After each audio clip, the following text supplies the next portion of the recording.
Ouais, dans le bois.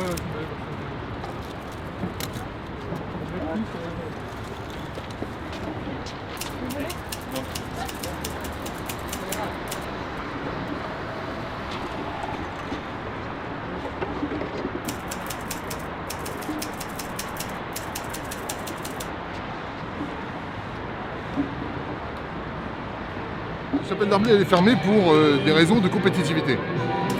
Le 10 septembre 2019, quand le groupe UPM a fait son communiqué de presse, c'est bien des raisons de compétitivité qui les ont emmenés à fermer la chapelle d'Arblay. Ensuite, vous lui retirez des commandes, vous laissez passer le temps, vous déclenchez un PSE le 14 février, et là vous lancez un PSE pour des raisons économiques. Mais sinon, l'usine, si vous prenez sa dernière année de fonctionnement en entier, 2019, elle faisait des bénéfices très largement. C'est une usine qui savait tourner. La chapelle d'Arblay, c'est 217 emplois supprimés. Et en tout, le PSE a concerné 230 personnes parce qu'il y avait des personnes du bureau de vente à Levallois. En emploi induit, on peut monter à plus de 750 personnes, voir toutes les catastrophes et tout ce que vous avez pu lire dans la presse depuis un an et demi. Avec l'arrêt de la chapelle d'Arblay, on ne rentre plus de papier de recyclage, les centres de tri ont débordé. Beaucoup ont communiqué dans la presse en disant au secours, on déborde. Donc maintenant tout est envoyé pour le moment, la majorité sont envoyés en Allemagne et on rajoute 800 à 1000 km par camion.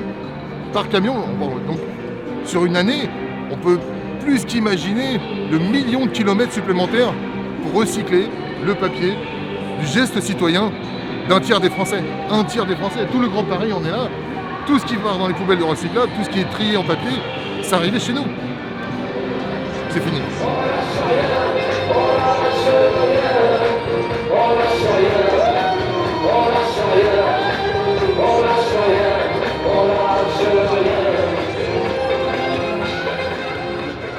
Cette action pour nous elle est très importante.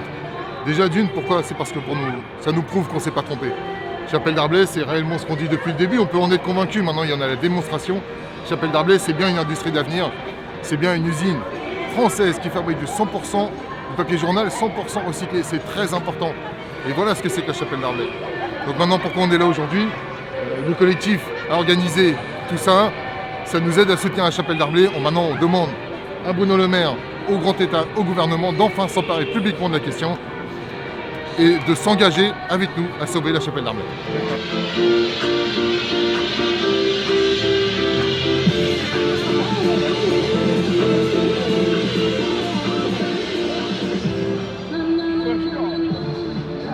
Coutume d'opposer écologie et emploi et on se rend bien compte que c'est une erreur de faire ça. D'abord parce qu'on a besoin que l'industrie évolue et qu'on a besoin de le faire avec les salariés et ensuite parce que cette transition nécessite que les entreprises évoluent. Si on veut réussir le pari de rester sous les 2 degrés, de tenir l'engagement de l'accord de Paris, il faut que les entreprises bougent. Et aujourd'hui, une partie d'entre elles, d'ailleurs y compris leurs dirigeants, sont en quelque sorte otages d'un modèle très court-termiste qui vise à maximiser les profits sur un très court terme, au profit notamment des actionnaires, en servant des dividendes très importants, et empêche toute stratégie industrielle de moyen et de long terme.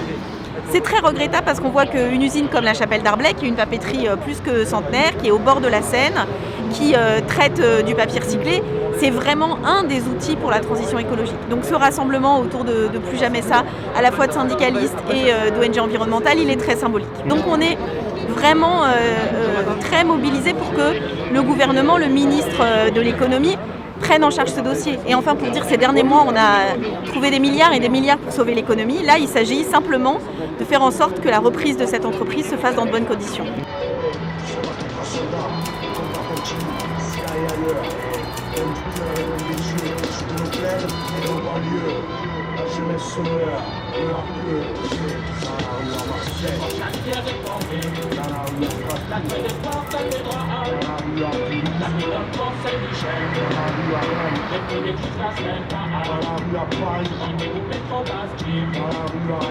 Dans la rue à Lyon,